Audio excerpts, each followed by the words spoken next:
Olá, queridos amigos do canal Rosângela, serva do Senhor. Louvado seja Deus por estarmos iniciando mais uma semana na paz do Senhor e Salvador Jesus Cristo. Seja bem-vindo aqui ao nosso canal. Se você é professor da Escola Sabatina, professora, ou outro irmão, ou outra pessoa qualquer que realmente tem esse estudo, não é? Como um estudo bíblico da Bíblia para aprofundamento no tempo do fim e para crescimento na graça, né, do Senhor e Salvador Jesus Cristo. Quero agradecer imensamente os irmãos, as pessoas, os professores e as professoras que têm assistido os nossos vídeos. Quero pedir para você se inscrever em nosso canal, para você deixar o seu like, não custa nada nem você se inscrever, nem deixar o like, para que outras pessoas também possam ser atendidas, né? E o nosso canal possa ir crescendo conforme a vontade e orientação de Deus. Compartilhe também esse vídeo com seus amigos, professores ou amigos de modo geral. Deus seja louvado e nós teremos sim uma recompensa nos céus. Esse é um trabalho missionário que nós estamos aqui realizando. Louvado seja Deus. Esta semana nós temos a lição Jesus, nosso irmão fiel. Que lição linda, que lição maravilhosa. Destacando para você que a nossa lição da Escola Sabatina, ela é com comentários da profetisa Ellen White. Então vamos orar para realmente Deus nos capacitar para o estudo da lição dessa semana. Glorioso Deus, bendito Pai, em nome de Jesus, Senhor, capacita-nos para esse estudo da lição da Escola Sabatina. Dá-nos sabedoria do alto e o batismo do Espírito Santo. Abençoa os professores da Escola Sabatina, as professoras e as demais pessoas que receberão esses vídeos. Que o Senhor os abençoe e o Senhor os confirme no livro da vida do Cordeiro. Em nome do Pai, do Filho e do Espírito Santo. Amém. Que alegria, queridos, Jesus, nosso irmão fiel. É motivo de grande alegria, satisfação sabermos que Jesus se permitiu ser nosso irmão. Queridos, o verso para memorizar está aqui no livro de Hebreus, no capítulo 2 e o versículo 14, que diz, que texto lindo, né, queridos? Visto, pois, que os filhos têm participação comum de carne e sangue, destes também ele, igualmente, ou seja, Jesus, participou para que, por sua morte, destruísse aquele que tem o poder da morte, a saber, o diabo. Ou seja, muitas vezes nós não entendemos o processo, né, salvífico que envolve a encarnação de Jesus Cristo. Às vezes as pessoas, elas pensam, né, que esse processo salvífico, que ele simplesmente, a encarnação foi meramente ou somente para Jesus morrer na cruz do Calvário. Mas, queridos, o processo da encarnação de Jesus Cristo, que possibilitou ele se tornar um de nós, é um processo. Não é meramente para aquele momento de pagar o preço, não é? Na cruz do Calvário, para aquele momento da sua morte, mas principalmente para nós entendermos o quê? Que esse processo da salvação, ele envolve o quê? Um processo de amor, ele envolve a salvação, ele envolve a morte, ele também discute, não é? a questão de nós entendermos que Jesus Cristo, não é? Participou nisso para dar realmente vida, para salvar, para ser um de nós. Então, basicamente, é um processo que envolve todo um contexto macro, não é? Ali morreu, pagou o preço, não é? Resgatou como nosso resgatador, não é? Ou seja, a posteriori se torna um de nós, obviamente, se torna o nosso sumo sacerdote. Então Jesus vai agregando, não é, várias funções e atividades que são concernentes ao processo de encarnação. Então nós precisamos realmente entender que aqui o verso a memorizar vai justamente tratar disso, que Jesus se tornou um de nós por essa necessidade de realmente se tornar o nosso irmão. E aqui, como irmão, ele é um irmão que fiel. Porque nós sabemos que hoje as coisas estão muito difíceis. Irmão contra irmão, irmão matando irmão, as famílias desagregadas, né, queridos? E nós, como pessoas humanas que somos, temos um irmão, não é? Que é Jesus Cristo, que é um irmão fiel, que é o nosso Salvador, é o nosso resgatador, é o nosso Redentor, não é? E Jesus é, acima de tudo, é o sumo sacerdote que está intercedendo, é o nosso mediador. Ou seja, vejam como o processo de encarnação realmente possibilitou Jesus ser realmente uma atitude muito ampla. E como é o nosso irmão? Um irmão fiel, um irmão que nos ama. E aqui nós vamos compreender, os capítulos iniciais de Hebreus falam de Jesus como Filho de Deus, o governante sobre as coisas, o resplendor da glória de Deus, né? E a expressão exata de seu ser. Deus disse sobre Jesus: você é meu filho. Jesus se referiu aos filhos humanos como seus irmãos. Jesus não teve assim nenhum tipo de preconceito em nos garantir ser nosso irmão, em assumir publicamente que ele é nosso irmão. Realmente em mostrar para todos que nós somos adotados como filhos de Deus e, portanto, seu irmão. Então, Hebreus 1 vai falar que Jesus é superior aos anjos. E aí, Hebreus 2, ele fala que ele é inferior aos anjos. Você pode pensar, mas aí dá um contrassenso, aí realmente há uma discrepância, não é? Não, queridos, não há nenhuma discrepância, porque em Hebreus 1, Jesus realmente ali está sendo tratado como a majestade do céu, como o Rei dos Reis, não é isso? Como uma pessoa da divindade.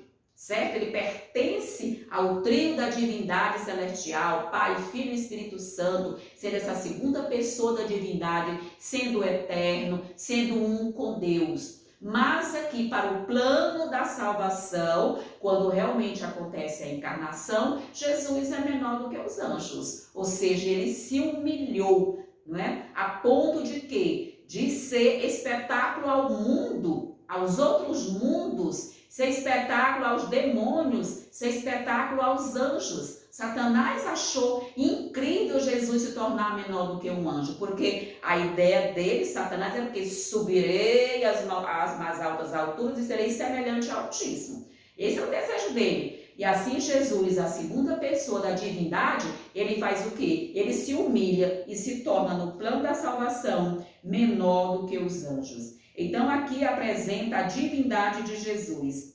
Então, nós precisamos entender que essa relação é muito forte. E aqui na parte de domingo, meus queridos, em nome de Jesus, o irmão como redentor. Claro, o nosso irmão é o nosso advogado, é o nosso redentor. Como isso nos dá garantia, nos dá segurança, nos faz sentir assim acolhidos e seguros e confiantes. Porque quem está nesse processo de mediação é o nosso irmão. Jesus é o nosso irmão mais velho. E aqui nós vamos entender justamente alguns aspectos interessantes, não é? Aqui nós vemos a pergunta, quem poderia resgatar alguém, não é, que tivesse perdido a propriedade? Aqui a gente vai compreender aquele contexto que a Bíblia apresenta ali o exemplo de Ruth, não é? Nós sabemos que Ruth é aquela moabita, não é? Que a sua sogra, né, esteve ali teve que se ausentar da sua cidade, por questões justamente o quê? Financeiras, por uma questão de situação de vulnerabilidade, a família de Ruth realmente se encontrou, não é? Ou seja, ela quando foi, ela dizia, não me chame, me chame de Mara, não é? Ou seja, a própria Noemi dizia, meu nome é Mara, ou seja, de amargura, de tristeza, não Mara, a gente diz hoje, né? Isso é Mara de maravilhoso, não. Mara de sofrimento, de angústia, de dor, perdeu o marido, perdeu os filhos, ficou com 2 noras, e ali elas retornam, né, para Israel, e ali realmente Ruth começa a trabalhar ali naquele sítio de Boaz, e Boaz era o quê? Era um resgatador, um tipo de Cristo, ou seja, em Israel, a lei dizia, né, que depois de 50 anos, ou se o resgatador fosse gentil, fosse amorável, ele resgataria bem antes, ele iria resgatar aquela terra, né, reaver os bens daquela família, mas alguns resgatadores até ficavam escondidos, mas aqui não é o caso do nosso resgatador Jesus Cristo, né, que pagou o preço antes da fundação do mundo, amém. Glória a Deus por essa certeza, por esse amor glorioso de Jesus Cristo. E a gente vê que na pessoa de Boaz, ele foi procurar um resgatador que fosse mais próximo. E ali ele se negou a resgatar, e ele, como sendo o segundo colocado na lista, ele então o quê? Diz, eu vou resgatar essa família. E você sabe o final da história, que ele casa com Ruth, não é? Enfim. E aqui o interessante a gente também destacar, que está aqui na lição ainda de domingo, é que Cristo se sujeita às condições da humanidade, não é? Ou seja, Hebreus 2 mostra que Deus envia seu Filho 100% homem. 100% homem, Jesus. E aí a gente vai entender o quê? Que Jesus é esse nosso irmão sofredor, porque ele deu a sua vida por nós, não é? A gente vê que muitas pessoas às vezes não entendem que essas condições, não é, de Jesus Cristo ser nosso irmão, é uma situação assim, um tanto quanto diferente, não é? Ele é nosso irmão no sentido de resgate, de salvação, né, no intuito de realmente trazer essa bênção para nós. E aqui nós vemos, a lei de Moisés estipulava que se alguém viesse a empobrecer a ponto de ter que vender a sua propriedade ou mesmo a si mesmo, né, que eles também se vendiam como escravos para sobreviver, para pagar dívidas, ele receberia, ou seja, a ponto de vender a propriedade ou a si mesmo para sobreviver, ele receberia a propriedade ou a liberdade de volta no ano jubileu. Ou seja, 50 anos, não é? Depois ele receberia. Olha que Deus sempre pensando, irmãos, quando nós estudamos a história de Israel, nós estamos estudando a história da redenção, a história do amor infinito de Deus por nós. Todas as leis de Israel, essas normas, não é? Nós percebemos que ela tem o quê? Tem um impacto diretamente o quê? Na história da redenção. Deus colocou Israel para ali sentir realmente essas situações. E nós vamos ver que a família de Deus, ela é uma família tão honrada, mas que nos recebeu como filhos. Não houve assim nenhum problema de aquela família de Deus recebermos como filhos, Deus nos adotar como filhos. E aqui nós vamos entender o sofrimento, não é, para Jesus, ou seja, a pergunta 2 diz, como Jesus nós somos descritos nessa passagem? Como é, por exemplo, Jesus e nós? Nós somos o quê? Apresentados como escravos. Jesus é como nosso Redentor.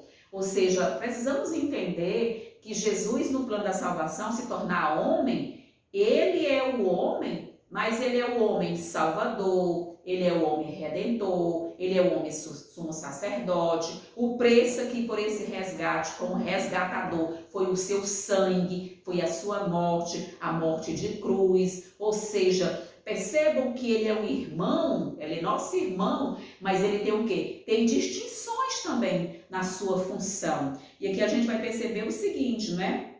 Jesus é como nosso Redentor. O sofrimento e morte que o habilitou a ser o quê? É o sofrimento, é a morte que habilitou Jesus a ser esse resgatador.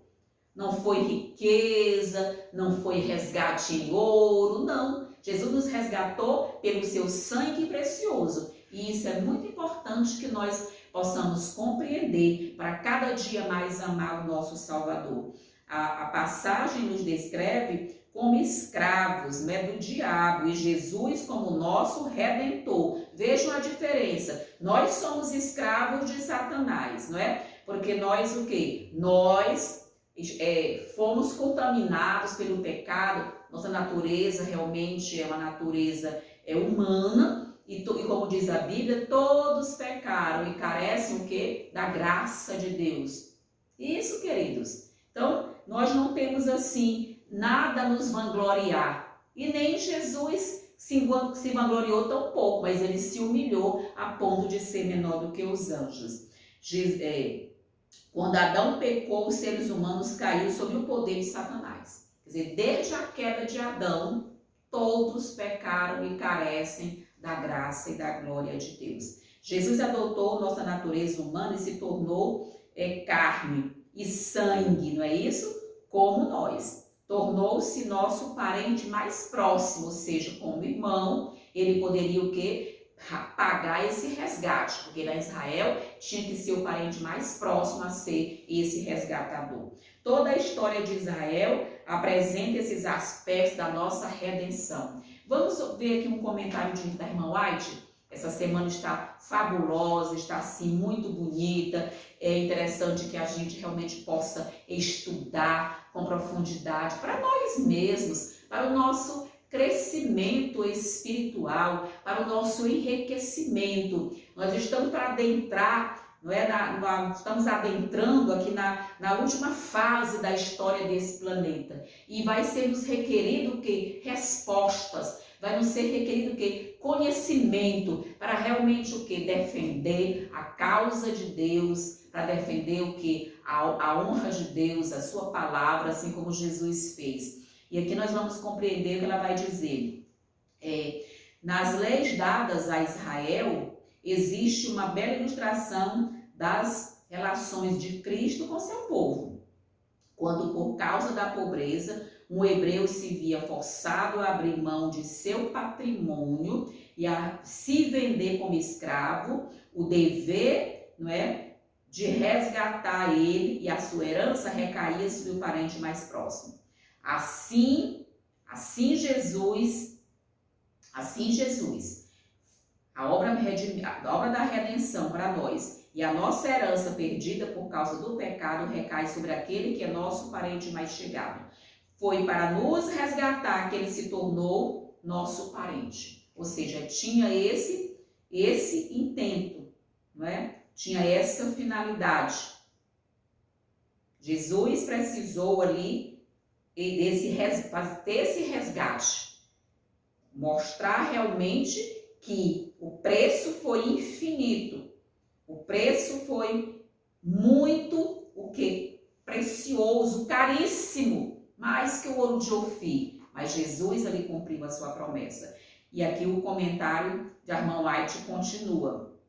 Ele diz, não é? Não tenha medo, porque eu remi. Eu chamei pelo seu nome, você é meu. Visto que você é precioso, não é? Aos meus olhos e digno de honra, e porque eu amo, darei, não é?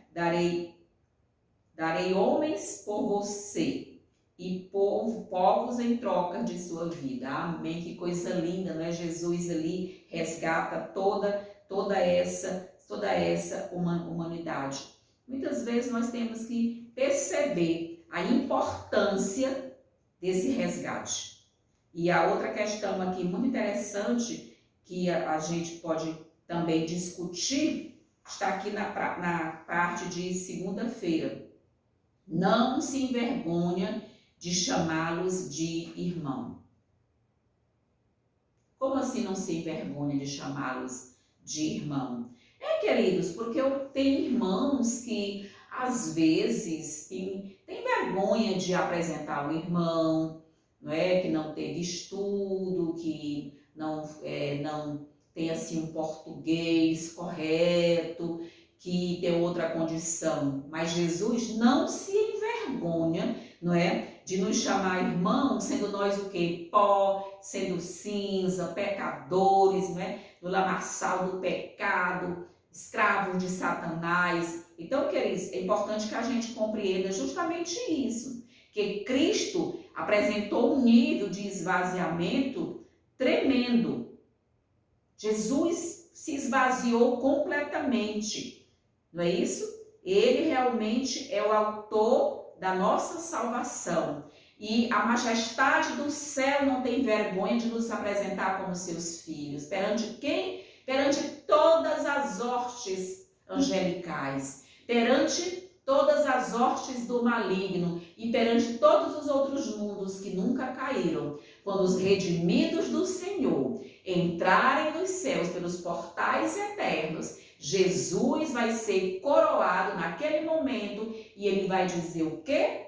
Pai, por esses todos eu derramei a minha vida, e vai ficar muito feliz pela quantidade de salvos. É o que Isaías já nos promete lá no Isaías 58, que Jesus ficou satisfeito com a obra da redenção. Ou seja, Jesus como presciente, Jesus como onipotente, não é? Onipresente, ele já sabia na sua presciência que toda a humanidade desse planeta realmente não aceitaria o seu sacrifício. Mas os que aceitaram, não é? Esses que já aceitaram, estão caminhando, e os que ainda aceitarão até o final dessa obra de mediadora de Cristo, todos Jesus ficou satisfeito por essa quantidade, porque essa quantidade é justamente a quantidade de anjos maus que caíram do céu. Jesus vai repovoar os céus, com a mesma quantidade de anjos maus que caíram, serão os seres humanos que serão levados para o céu. Amém, aleluia,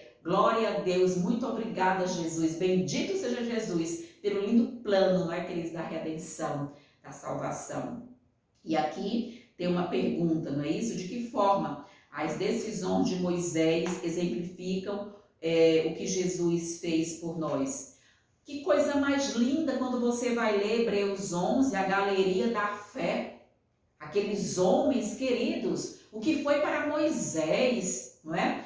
Poliglota, general de generais, não é? O candidato a ser o que? Rei do Egito, suceder Herodes.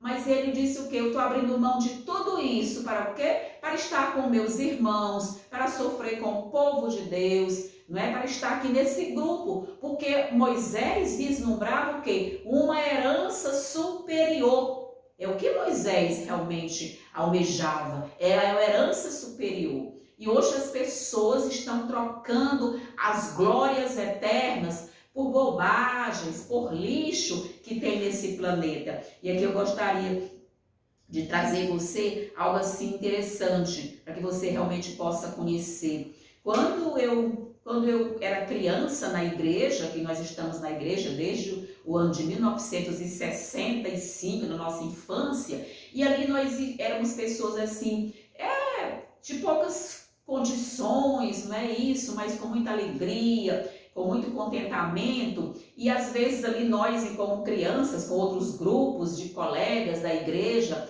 que diziam, olha, quando eu me formar, eu vou ajudar a causa de Deus, eu vou ajudar a obra de Deus, e nós ali dizíamos, sim, claro que dizíamos isso enquanto criança, mas o interessante é que eu tenho percebido que aqueles meus colegas da infância, em sua grande maioria, ao alcançar e ao galgar a escada do sucesso, do estudo, o que aconteceu com eles? Eles saíram imediatamente da igreja, ou seja, eles foram curtir suas carreiras profissionais, estão trocando o céu por um consultório de dentista, estão trocando o céu por uma medicina, porque são médicos, porque são engenheiros, que são bancários de bancos públicos. Meu Deus, olha o que foi que Moisés fez, queridos. Trocou o quê? Trocou o reino do Egito. Ele ia ser rei do Egito, o maior dos reinos desse planeta, não é? Que é o reino do Egito.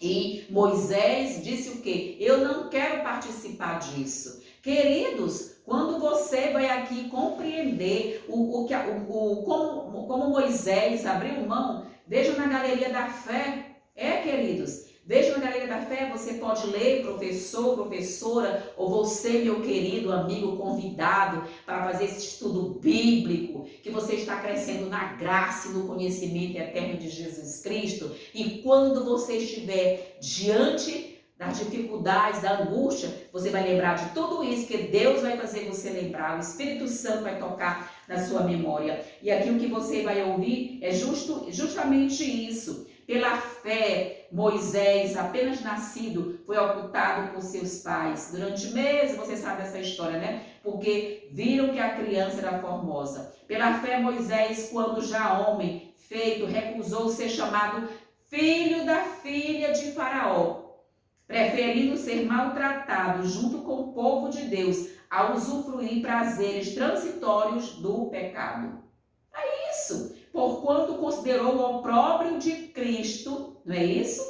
O quê? Por maiores riquezas do que os tesouros do Egito, porque contemplava o galardão. É isso que nós temos que contemplar. Eu vou trocar o céu por uma mansão, meu querido. Mansão, no meu conceito, é mansão de Michael Jackson, não é? Mansão, no meu conceito, são as casas dos faraós, não é? É a riqueza dos reis de Babilônia, certo? Esse que é mansão, esse é o conceito, não é, de riqueza nesse planeta. É a pessoa que tem uma casinha aí, sei lá, com 20 quartos, não sei, 20 suítes, isso é riqueza para trocar pelo céu.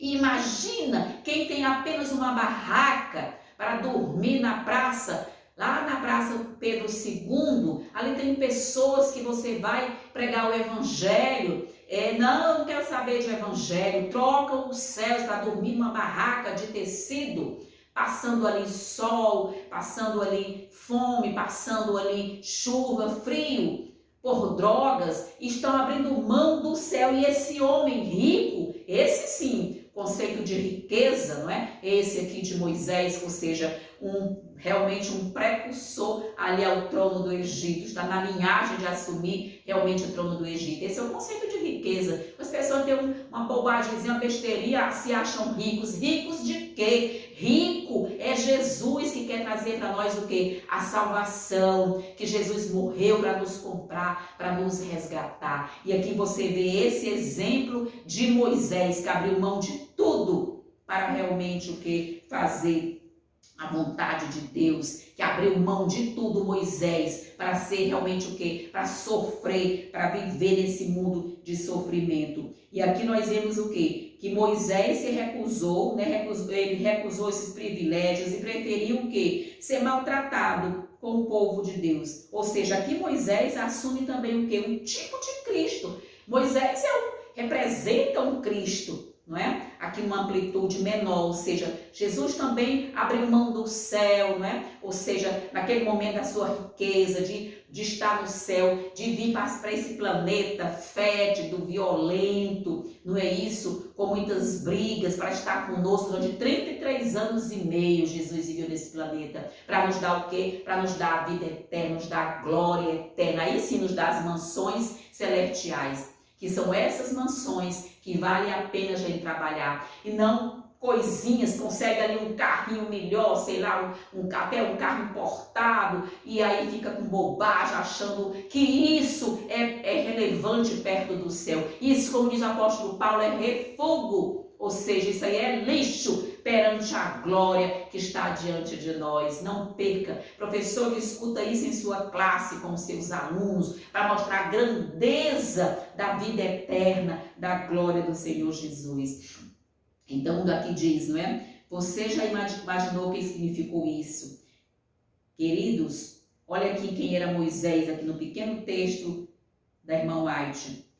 Moisés era poderoso em palavras e obras. E eu lembro que quando Jesus o chamou lá na sarça ardente, né? O convidou para ir realmente lá tirar o povo do Egito. Senhor, eu sou pesado de língua, eu sou gago. Às vezes nós trazemos as nossas desculpas diante de Deus. E às vezes até nasce uma inveja daqueles que querem ser tudo para Deus. Queridos, ser tudo para Deus. Você quer trabalhar, você quer na escola sabatina, você quer ser professor, você quer pregar, você quer ter um posto na sua casa, você quer ter um projeto, ou seja, muitas vezes as pessoas têm até inveja dos seus próprios irmãos de igreja, esses que querem realmente ser instrumentos 100% nas mãos de Deus. Esses que querem dedicar sua vida à obra de Deus. E eles querem ali fazer tudo. E ali suscita as pessoas, levanta uma inveja, né, daqueles irmãos que querem dedicar sua vida à casa e à causa de Deus. E então Moisés, às vezes também, Moisés deu aqui uma desculpa. Então eles dão desculpas porque não querem trabalhar e impedem os que querem trabalhar de trabalhar. Que coisa, meus queridos! Deus realmente sabe todas as coisas. E aqui, além disso, ele era favorito dos exércitos do Egito e o faraó tinha resolvido fazer de seu neto adotivo, que era Moisés, né, seu sucessor no trono. Queridos, Moisés era poliglota, era um general, uma figura importante no império mais poderoso da época, né? Recebeu o mais alto treinamento civil e militar. Gente, que homem! Mas civil e militar, né? De um grande império, e se tornou notável. Notável. Mas ele abriu mão de tudo isso para ser o quê? Para ir passar 40 anos lá no deserto, cuidando o quê? Das ovelhas, do gado de Jetro, que depois foi seu sogro. Queridos, é isso que Cristo quer de mim, de você. Perceber que e ainda mais nós que já estamos vivendo o finalzinho do tempo do fim. Só falta isso aqui para o fim, né? Para a culminância desse fim terreno. E ainda mais nesse momento, pessoas que ainda estão ali a se agarrar a essas bobagens. Meu Deus, não faça como façamos aqui realmente como Moisés, né? Abrir mão de tudo em favor da causa de Deus. E aqui, queridos, tem uma pergunta, né? O que Deus nos pede? Que nós não nos envergonhemos dele. Assim como ele não se envergonhou de nós, não é? Mas que possamos ali realmente trabalhar, estar com ele e que a gente não tenha vergonha de Jesus.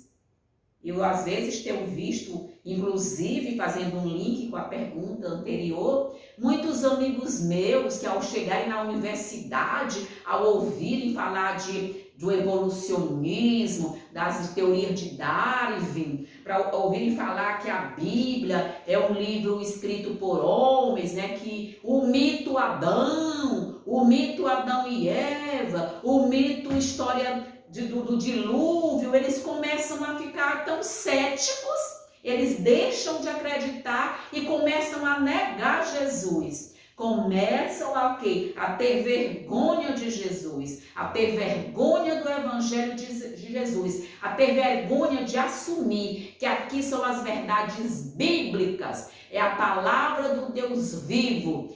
E isso faz o quê? Isso faz com que eles fiquem cada vez mais longe de Deus. Quero compartilhar com você, o ano passado,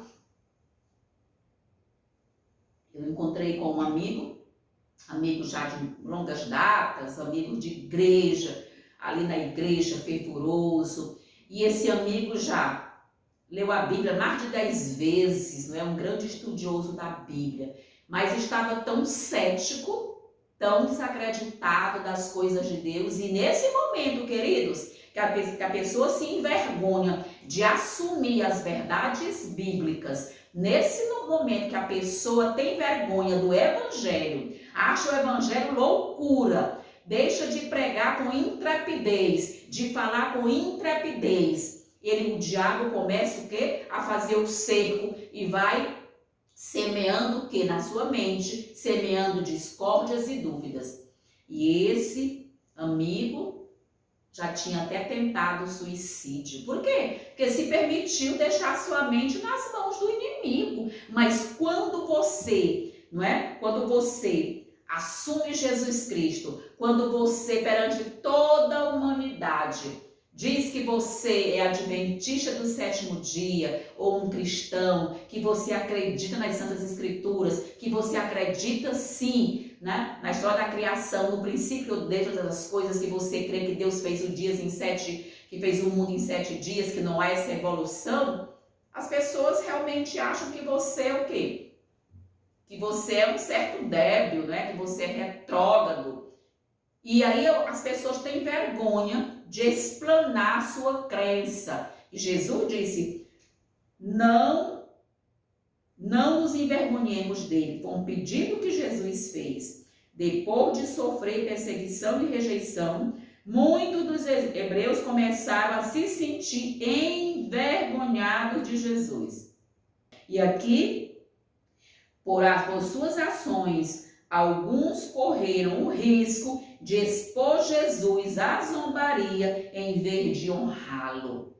Ou ficam calados, ficam silentes e ainda chamam os outros de loucos, não é? De loucos, de fanáticos, de radicais, extremistas, porque tem tanto amor a Deus, pregam tanto esse amor a Deus, todo o processo da redenção, com alegria, com intrepidez, que o tempo do fim chegou. Temos poucos anos nesse planeta, amém, glorifica a Deus por isso. E eles fazem zombar. Assim, Paulo constantemente chamou os leitores a conservar firme o quê? A confissão de sua fé. Claro, queridos, manter a nossa fé.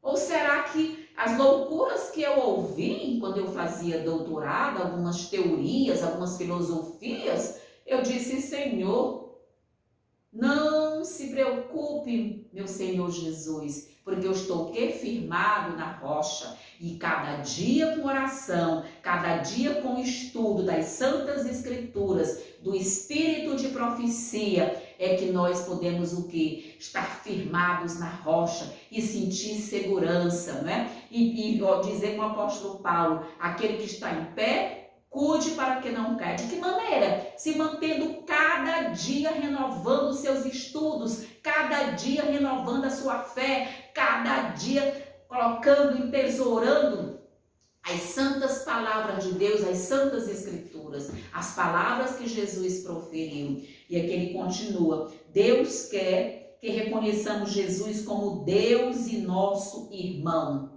E a controvérsia continua.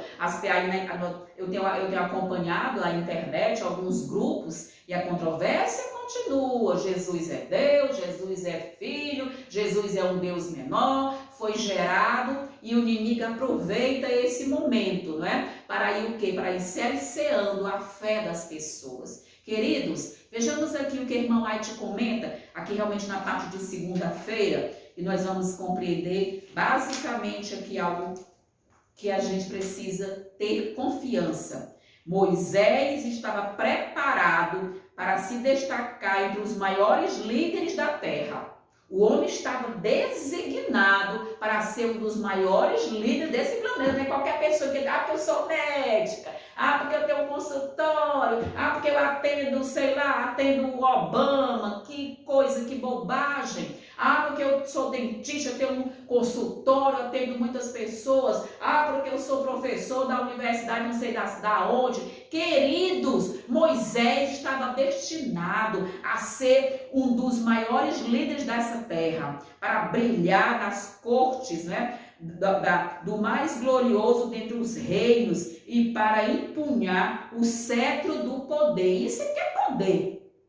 Que não preocupa com pagar conta, não está preocupado com o dinheiro, não é isso? Não paga prestação, isso é que é poder, é esse de Moisés. Sua grandeza intelectual o distingue acima dos grandes homens de todos os tempos.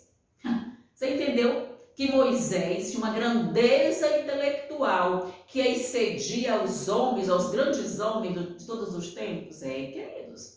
Por isso é que Moisés é esse homem que abdicou de tudo, dessas besteiras terrenas, para realmente o quê? Receber a coroa da vida, já está no céu. Né? Nós sabemos que Moisés foi a primeira pessoa a ser ressuscitada, até mesmo antes de realmente da ressurreição e da vida, que é Jesus Cristo, entre sua ressurreição, sua vida, e Jesus o ressuscitou, reconhecendo, não é? Realmente o que? Todo esse legado, o seu coração, a vontade de amar a Deus, trabalhar na causa de Deus. Queridos, é um privilégio sim, estar nesse processo. E aqui nós vamos entender como historiador, poeta, olha o que ele era, historiador, poeta, filósofo, general de exércitos e legislador. Olha que interessante, ninguém se igualava ou ninguém se iguala a ele. Ela usa aqui no presente, ninguém se iguala a ele. Queridos, Moisés realmente era o que? Top das galáxias, como as pessoas costumam dizer. Não era muito entendido. Vejamos aqui. No entanto, apesar de ter o mundo aos seus pés, ele tinha só uma bobagem, uma casa de praia, apartamento, tinha bens, tinha aí, sei lá, vamos imaginar aí, tinha uma fortuna aí de, sei lá, 2 milhões ou 2 bilhões. Claro que não. O que são 2 bilhões perto da fortuna de Moisés? Que ele estava destinado a herdar e receber. Trocados, né, irmãos? Trocados. Mas ele, o quê? Ele abandonou tudo para servir a Jesus Cristo. Amém. Eu fico feliz quando eu vejo uma abnegação dessa, né, queridos? E aqui está dito, né? No entanto, apesar de ter o mundo a seus pés, ele teve força moral para recusar toda riqueza, toda grandeza e toda fama, preferindo ser maltratado junto com o povo de Deus a usufruir prazeres transitórios do pecado. Se você tem um amigo que está fora da igreja, porque riqueza, porque está agarrado, porque eu tenho uma mansão, porque eu tenho uma renda, porque eu tenho um emprego, manda esse vídeo para ele. Ele não é professor da escola sabatina, mas ele precisa ouvir essa verdade aqui, que Moisés, não é? Era realmente o sucessor de Faraó, predestinado ao trono do Egito, e jogou tudo isso por terra para ser um servo de Deus fiel. E qual foi sua recompensa? Já está no céu, já foi adiante de nós. E quando você chegar no céu, e quando você vê aqui em Apocalipse, que os remidos do Senhor, que os redimidos do Senhor cantarão o cântico do Cordeiro e o cântico de Moisés, você vai entender que o cântico de Moisés diz a quê? Diz respeito a quê? A todos os irmãos de Moisés que passaram pela morte. Jesus realmente trabalhou no coração de Moisés e Moisés aceitou o convite divino. E aqui nós vamos compreender outro detalhe. Jesus nos ensina a chamar seu Pai de nosso Pai. Olha que maravilha, queridos. Vejam que coisa linda. Nós não temos que nos envergonhar de Jesus Cristo, não é isso? E aqui diz, ele não se envergonha de nos chamar de irmãos.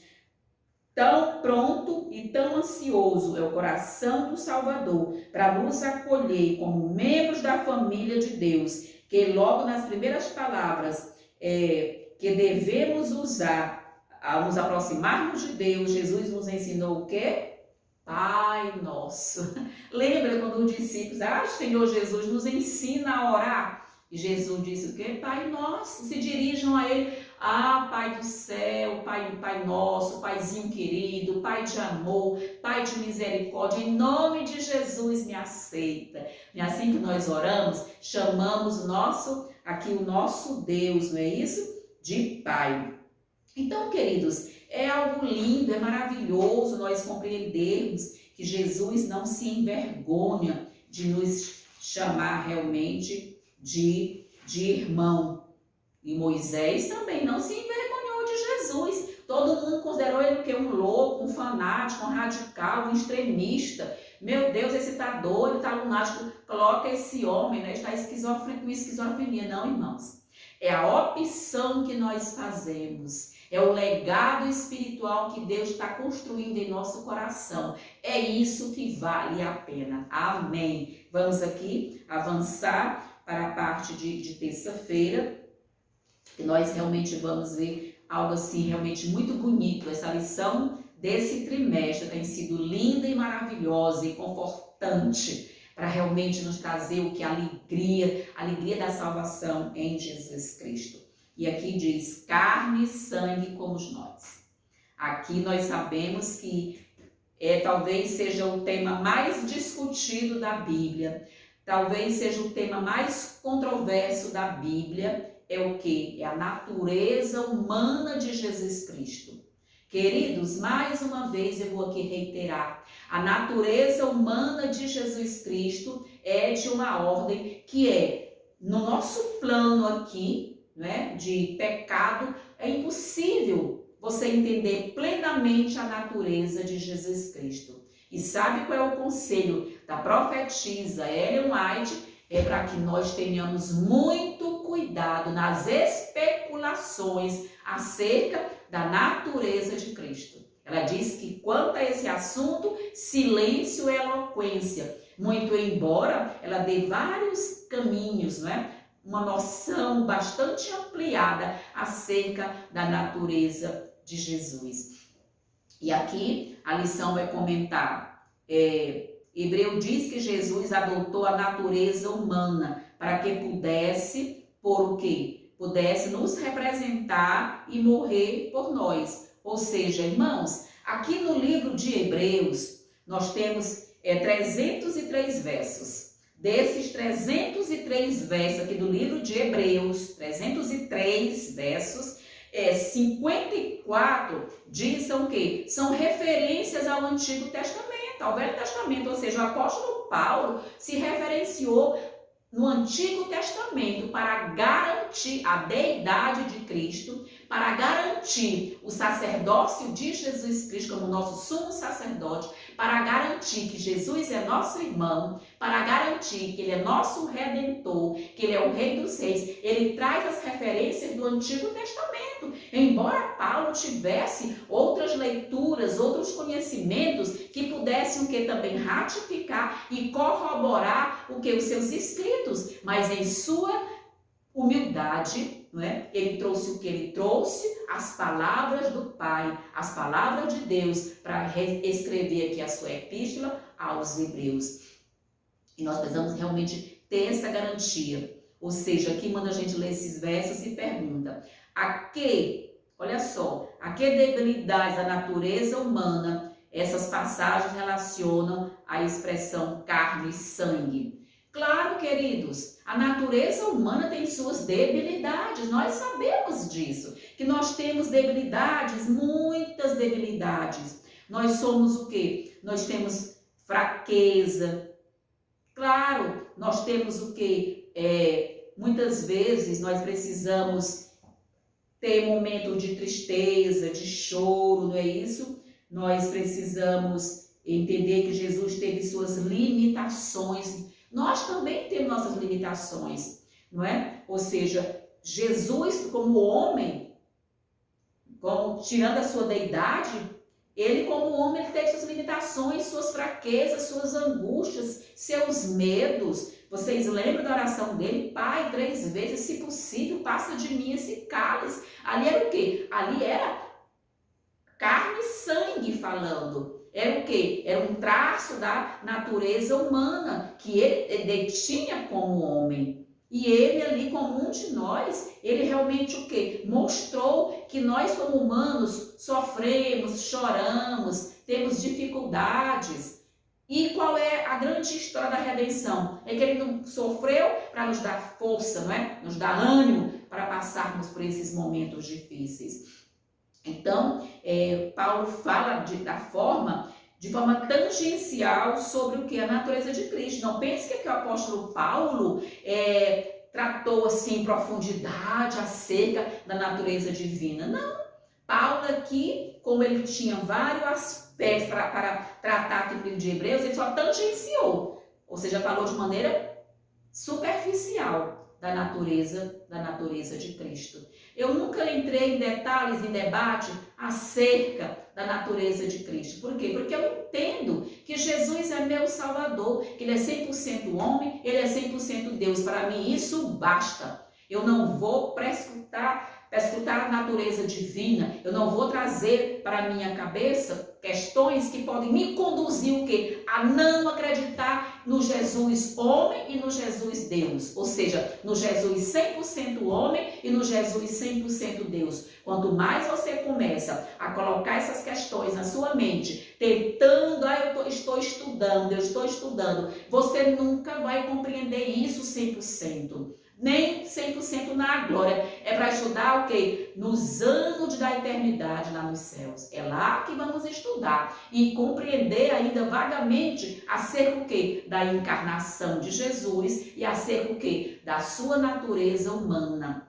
E onde a sua deidade, não é? Foi o quê? Foi velada.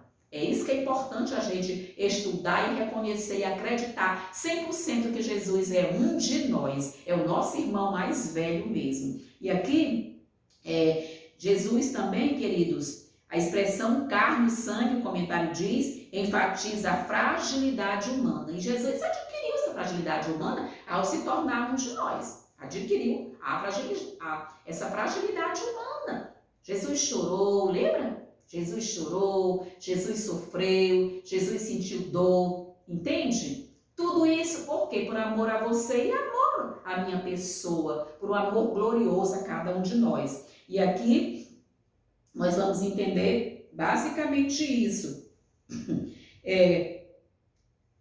Pessoas que têm assim dito, não é?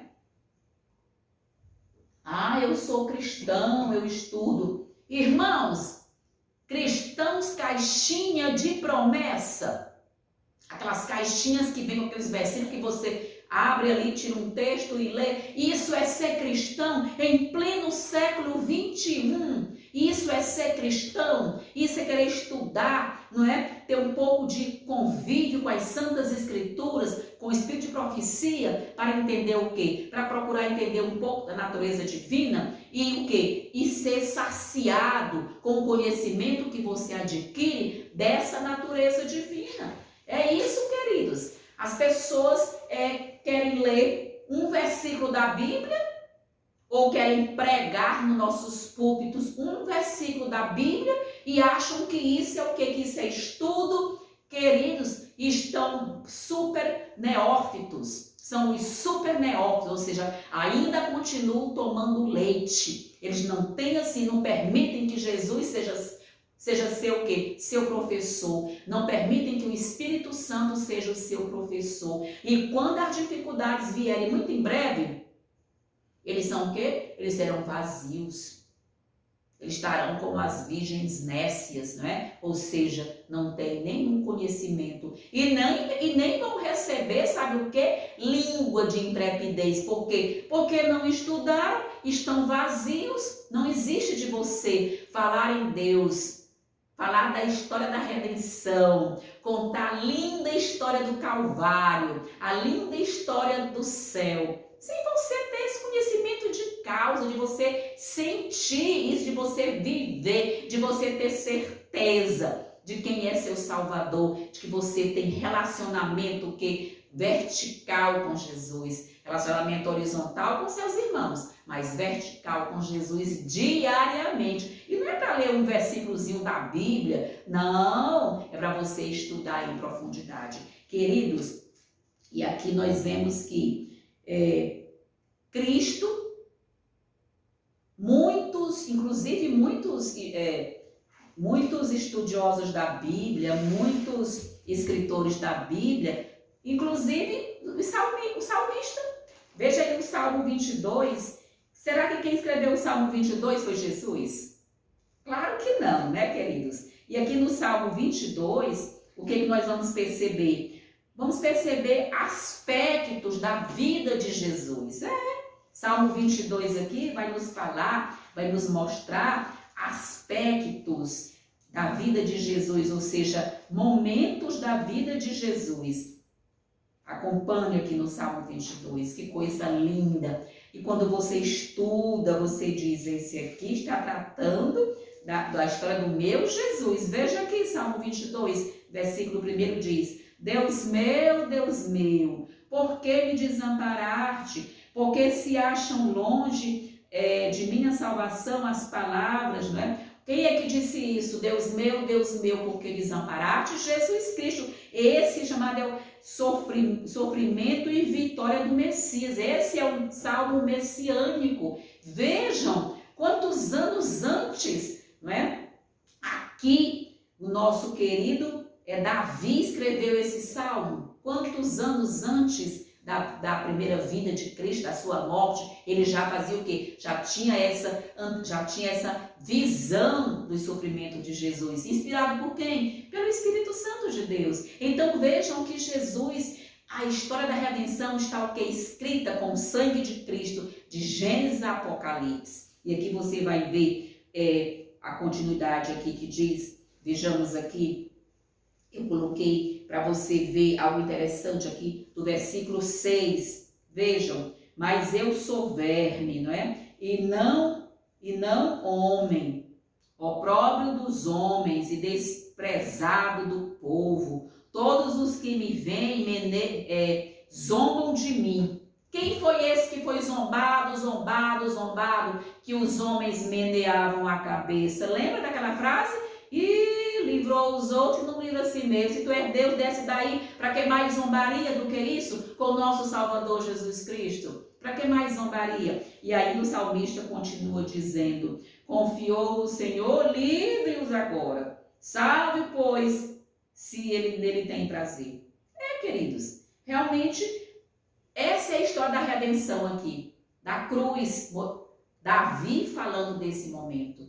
E às vezes você estudioso, não é tão vazio que sequer consegue compreender essa história da redenção, tecida ao longo do Antigo Testamento, tecida e escrita no Novo Testamento, que se referencia, se reporta ao Velho Testamento, e alguns querem tirar o Velho Testamento de cena, né? Vamos tirar o Velho Testamento de cena, já foi, aí tudo já passou. Queridos, em nome de Jesus. E aqui eu quero convidar você para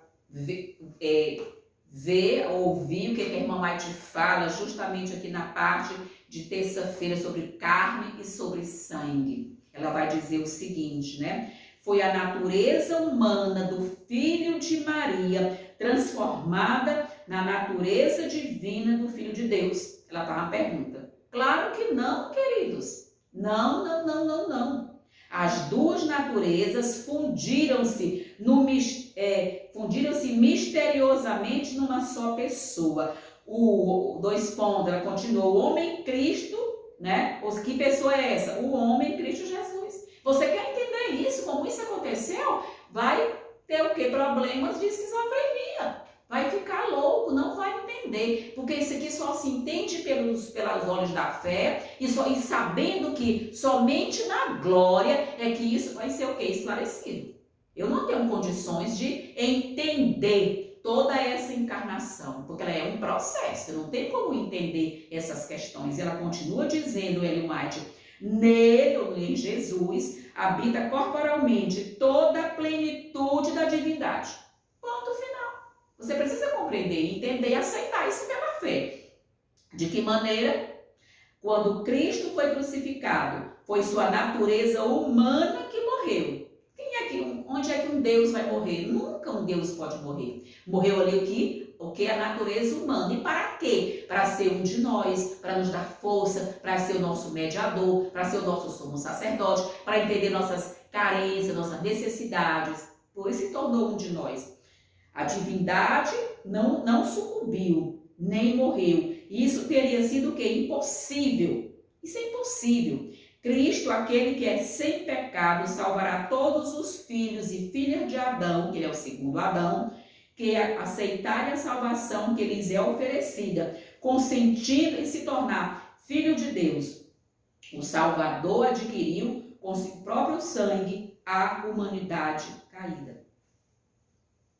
Enquanto lá Boaz comprou Ruth, não é? Ali, ou seja, foi o restaurador de Ruth através de aspectos financeiros, não é? Devolvendo as terras, Jesus fez o que com seu precioso sangue? Aí o resgate foi o maior resgate pago em toda a história da humanidade, foi esse resgate feito por Jesus. E isso é um grande mistério. Por favor, paremos de querer entender a natureza humana de Cristo. Vamos entender lá em cima quando lá chegarmos. Claro que nós temos alguns vislumbres aqui, mas sem loucura, não é? Sem realmente ficar muito tempo com essa questão. Vamos ter prudência ao estudar esse assunto. Isso é um grande mistério. Um mistério que não será, olha lá, e é um mistério que não será plena e completamente compreendido em toda a sua grandeza, até que ocorra a trasladação dos remidos.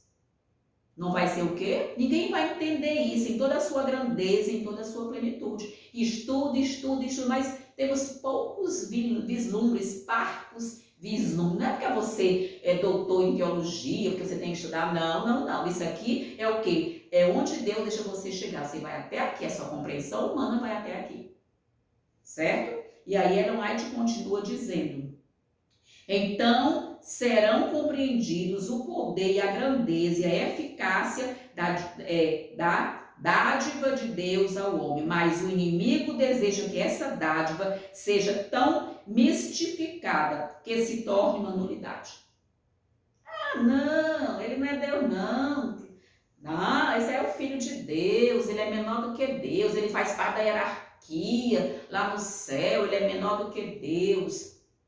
Queridos, em nome de Jesus, é preciso realmente estar fincado na rocha para refutar essas loucuras do inimigo que tem colocado na mente de muitos estudiosos da Bíblia, de grandes nomes. Eles vão sair das fileiras de Deus como folhas ao vento. Por quê? Primeiro, porque estão querendo o quê? Estudar algo que já está dito. Não dá para compreender agora. Segundo, porque vão negar o espírito de profecia, que é o último engano de Satanás, que ainda seria a luz menor para conduzir a luz maior, para compreender.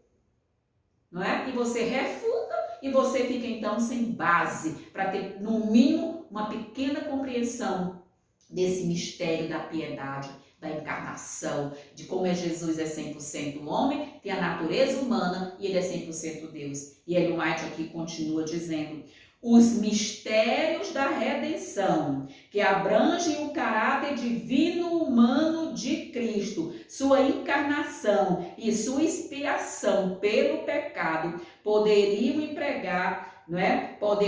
Nós poderíamos empregar as canetas e as mais elevadas faculdades mentais dos homens mais sábios, desde agora, não é? Até Cristo. Até que Cristo se revele nas nuvens dos céus com poder e grande glória. Quer dizer, pode passar tempo estudando, mas eles não vão entender. No entanto, se esses homens procurassem com todas as suas forças fazer uma representação de Cristo e de sua obra, essa representação ficaria muito aquém da realidade. Quem está dizendo isso? A profetisa que Deus nos enviou, Ellen White, que é a luz menor que conduz para a luz maior. E essa lição, glória a Deus, ela está trazendo a mensagem para o tempo do fim, que é o santuário celestial e a obra expiatória de Cristo que está sendo realizada hoje no santuário celestial. E aqui Ellen White continua dizendo: quando o assunto da redenção ocupará a mente e a língua dos remidos pelos séculos eternos. Você entendeu isso? Vamos passar os séculos dos séculos estudando o que, queridos? Olha aqui, o assunto da redenção. Estudar. Que coisa linda. Nosso professor é Jesus, é o Espírito Santo. Amém. Que coisa linda. Que escola linda teremos lá na eternidade. Amém, queridos? Então, nós precisamos realmente ter essa certeza, não é? Que Jesus é carne e sangue, é um de nós. Mas como explicar isso excede o nosso parco conhecimento. Aqui, na quarta-feira, nós temos aperfeiçoado por meio de sofrimentos. Amém. Precisamos também, né, entender que lição é essa daqui. Ou seja, como é que se aperfeiçoa o que é perfeito? Jesus não é perfeito? Não é plenamente perfeito? Como que eu vou aperfeiçoar o que é perfeito? Não é isso? Como que Jesus? Ele precisou ser aperfeiçoado no plano quê? Da redenção, na sua missão comum. É para quê? Para aperfeiçoar os outros. Ou seja, o que foi aperfeiçoado pelo sofrimento vai aperfeiçoar agora os outros. E aqui tem essa pergunta, não é? Qual era a função do sofrimento na vida de Jesus?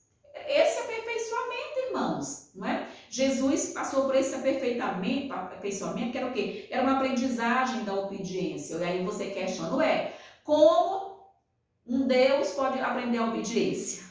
Jesus, plenamente obediente, 100% obediente. Agora, como esse Jesus aprende essa obediência, entende? Que isso realmente é um mistério, que nós temos que sempre estudar com oração, com humildade, dizendo, Senhor, ensina-me. E aqui nós vamos compreender, realmente Jesus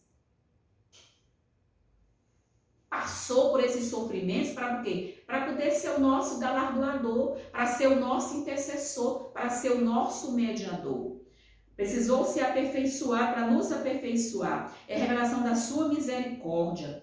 Não é? Porque nós sabemos que Deus é perfeito, ou seja, não existe assim na divindade de Deus, mas no plano da encarnação, Jesus precisou o quê? Passar por esse processo para se identificar com o ser humano, é uma experiência humana. Jesus passou por essa experiência, esse aprendizado, e nós também, aqui vem a dica, precisamos passar pelos sofrimentos. Lembra?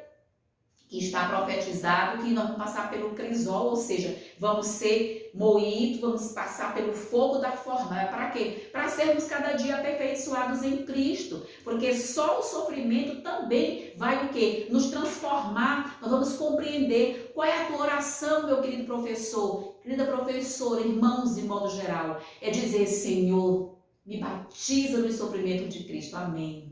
Pedir para que você possa o quê? Ter força para ser batizado no sofrimento de Cristo, para que você tenha o quê? O aperfeiçoamento cada dia em Cristo Jesus. É isso que nós temos que compreender, meus irmãos. Ser aperfeiçoados o quê? Em Cristo. E Cristo é tão maravilhoso que faz o quê? Não enviarei para você tentação ou provação.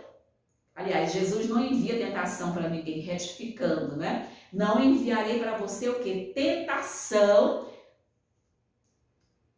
Jesus diz, né, para cada um de nós, não enviarei provação, queridos, provação que não seja o quê? Humana. Jesus nos permite uma provação de acordo o quê? Com as nossas forças. Jesus pesa as provações para então liberar as provações. Então, quando você está sofrendo, chorando, aprenda isso, tenha convicção e certeza que se Deus permitiu, é porque Ele sabe que você é capaz de perfeitamente, pela força dEle, pelo poder dEle, pelo exemplo dEle, você ser mais que vencedor em Jesus Cristo. Amém. Que história linda, que maravilha é você realmente compreender que o Senhor Jesus só libera a aprovação quando Ele já tem medido para saber até onde você pode realmente suportar. E aqui, queridos, o comentarista fala justamente isso, né? Que Jesus foi aperfeiçoado, passou por um processo de aperfeiçoamento, que Ele deu os meios para nos salvar. Ele precisava ter essa experiência, viver essa experiência, compreender essa experiência, passar. É aquela questão, né? Que as pessoas têm o dito popular, né? Sofrer na pele. Às vezes você precisa sofrer na pele. Alguns dizem, você não sabe que não está calçando o sapato. Realmente, só sabe a dor, o sofrimento quem calça o sapato, quem sente na pele. Jesus sentiu na pele o que é o sofrimento humano, para que Ele pudesse ser aperfeiçoado como homem, para poder ser o nosso mediador, o nosso intercessor e o quê? Se identificar conosco. E aqui realmente a lição trata justamente disso, né? Jesus precisou se identificar com o ser humano. E aqui o autor traz aqui 3 pontos, né? Jesus foi aperfeiçoado pelo sofrimento para se tornar o quê? O capitão da nossa salvação. Ele precisou sim passar por esse processo. O segundo processo de Jesus é a obediência por meio do sofrimento. A obediência era necessária para 2 coisas: tornar seu sacrifício aceitável e torná-lo nosso exemplo. Irmãos, muitos querem ir para o céu sem obediência. Claro que nós entendemos que a obediência não é pré-requisito. Nós obedecemos porque já fomos salvos. Nós não temos que pregar que eu tenho que obedecer para ser salvo. Não, a obediência é resultado da minha salvação salvífica na cruz. A minha obediência mostra o quanto eu valorizo esse sacrifício de Cristo, o quanto eu aceitei Jesus como meu salvador pessoal. Então, a minha obediência é o resultado do meu relacionamento com Cristo, de eu entender que se Jesus aprendeu a obediência, eu também preciso aprender a obediência, porque já sou salvo em Jesus Cristo. Amém. E a outra questão os sofrimentos revelaram Jesus como nosso sumo sacerdote misericordioso e fiel. Aqui sim, aqui entra, né, queridos, Jesus como intercessor. Eu passei por isso, senti na pele, e eu posso então o quê?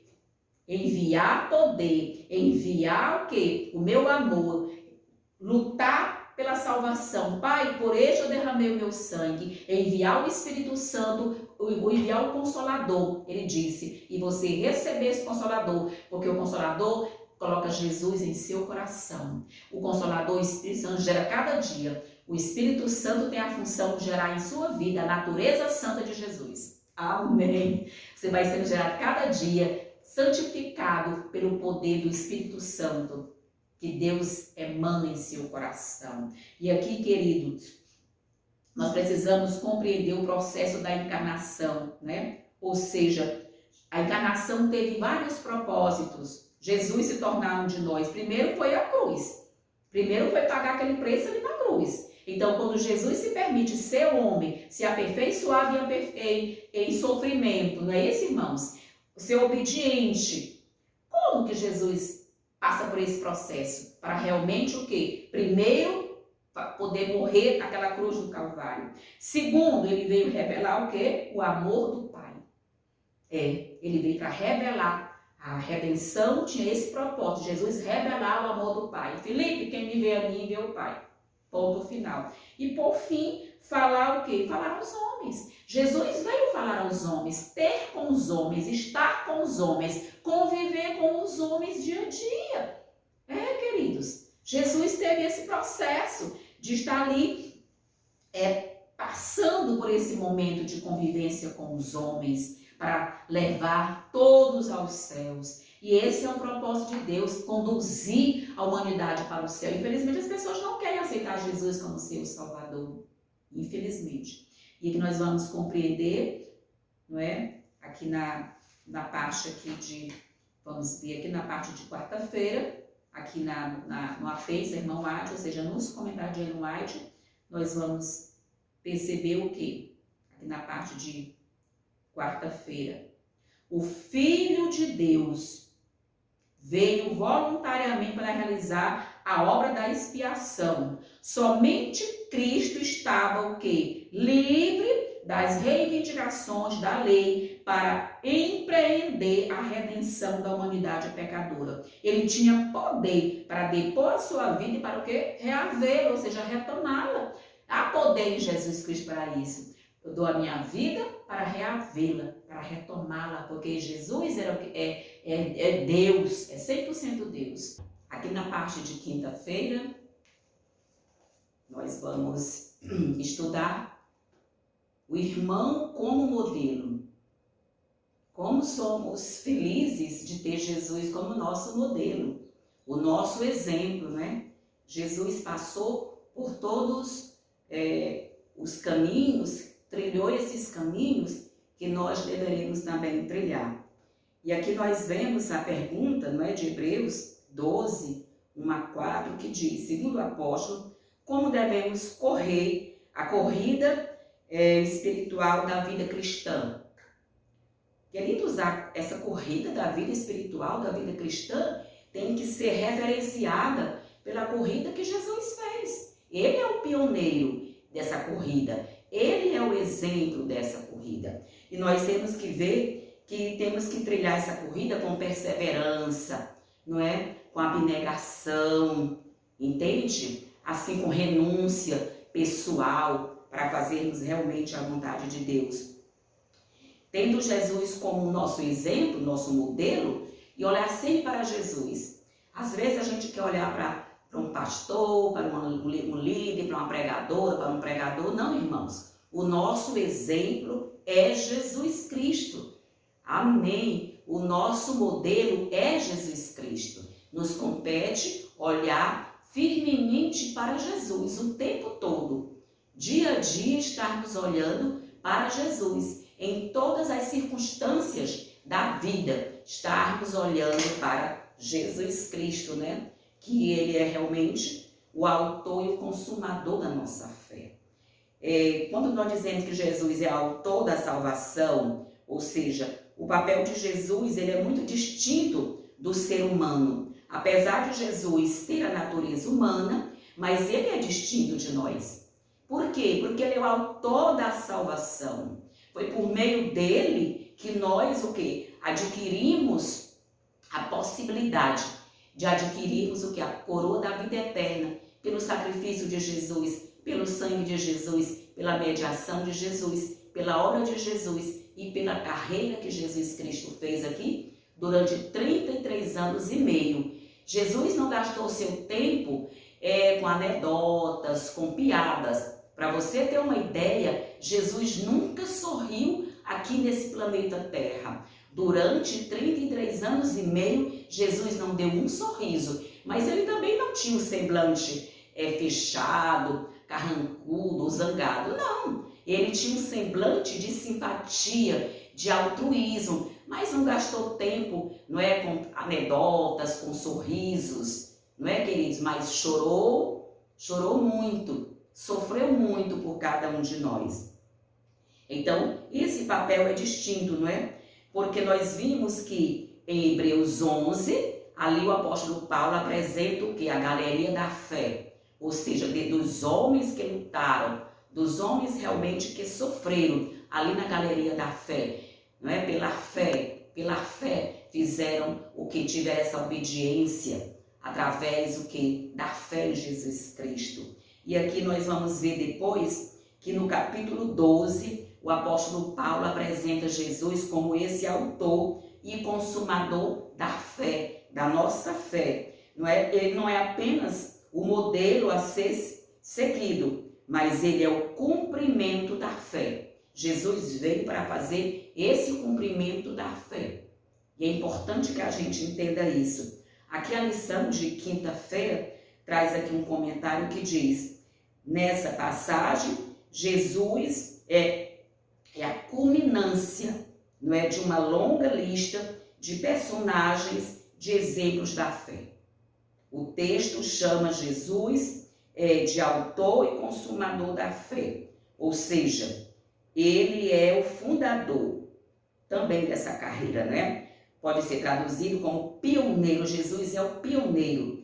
Jesus é o pioneiro da corrida no sentido de que corre à frente dos crentes. Jesus foi adiante de nós, mostrando o caminho, mostrando o modelo, mostrando o exemplo, para que nós pudéssemos assim realmente seguir esse modelo, o modelo Jesus Cristo, não é? Ele é o nosso precursor, ou seja, ele veio como um de nós, como nosso irmão fiel, ele veio nos mostrar como nós devemos proceder de igual modo, para estarmos aptos a olharmos firmemente para Jesus, que ele é o autor e o consumador da fé. Que privilégio, queridos, o nosso irmão mais velho, Jesus Cristo, ter passado por essa corrida, não é, nos mostrando o caminho a seguir. É muito significativo quando nós aprendemos essa situação. E aqui nós temos assim algumas discrepâncias no sentido de algumas inconsistências, no sentido de as pessoas confundem. Queridos, nós precisamos ter primeiro fé para obedecer. A fé precede o conceito de obediência. A fé precede esse processo de obediência. E nós precisamos aprender dia a dia a primeiro ter fé para depois ter obediência. Esse é o conceito, não é, do Oriente. Israel primeiro tinha fé para depois obedecer. Infelizmente aqui no Ocidente as pessoas fazem o inverso. Primeiro obedecem para ter fé. Jamais vão ter fé por meio da obediência. Porque nós vamos ver aqui no livro de Hebreus, convido você, meu querido professor da Escola Sabatina, minha querida professora da Escola Sabatina, pessoas outras que vão receber esse vídeo como estudo bíblico, para que você possa realmente compreender aqui, olha, pela fé Moisés apenas nascido, vejam só, pela fé Moisés, vejam só, pela fé abandonou o Egito, olha que coisa interessante, pela fé celebrou a Páscoa, não é isso? Pela fé, ou seja, é sempre pela fé. Aí a gente continua, pela fé Raabe, não é isso? Pela fé Abel, pela fé, ou seja, nós precisamos primeiro acreditar em Deus, primeiro confiar em Deus, primeiro confiar que Ele, na verdade, é o autor e o consumador da nossa fé. Confiar realmente em Deus, para depois o quê? Ter essa fé, para depois obedecer. Nós não obedecemos para ser salvos, nós obedecemos porque já fomos salvos em Jesus Cristo. Porque Jesus, o nosso irmão, que é esse modelo, já fez essa obra, a obra da redenção. Gostaria de comentar aqui com você, ler aqui para você um comentário de Ellen White, que vai justamente dizer isso, aqui na parte de quinta-feira. Vejamos, precisamos exemplifiquem, ou seja, tenham como exemplo, né, na vida as lições dadas por Cristo em seu Sermão do Monte. Ali no Sermão do Monte, Jesus deu todo o quê? Todas umas diretrizes, um caminho a seguir. E ela vai dizer, e isso fará uma impressão mais profunda e terá mais duradoura influência sobre as mentes do que sermões proferidos. Ou seja, às vezes é o quê? Às vezes é o modelo, é o testemunho, é o exemplo. Ela continua dizendo, Ellen White, exercitem a fé que atua por amor e santifica o coração. Que ninguém permita agora, por sua incredulidade, que o Senhor, se envergonhe dele, olhando para Jesus, o nosso modelo, não apenas como nosso exemplo, mas como o autor e o consumador de nossa fé. Sigamos o que? Adiante, tendo confiança de que ele suprirá força para o cumprimento de cada obrigação. Queridos, quem nos dá força para passarmos pelo vale da aflição é Jesus. Quem nos dá força para vencermos as tentações, para passarmos pelo vale da provação é Jesus Cristo. Ele nos dá força dia a dia e nós precisamos realmente receber essa força do nosso Salvador, Jesus Cristo. Que nós possamos realmente ter essa força em Jesus Cristo. Cada dia olhando firmemente para Jesus, o autor e o consumador da nossa fé. Queridos, que maravilha confiarmos em Jesus. Que Deus nos abençoe, que Deus realmente nos fortaleça cada dia. Que Deus realmente nós possamos seguir o modelo de Jesus. Que nós possamos realmente completar a nossa carreira. Em nome de Jesus. Glória a Deus. Aleluia. Amém.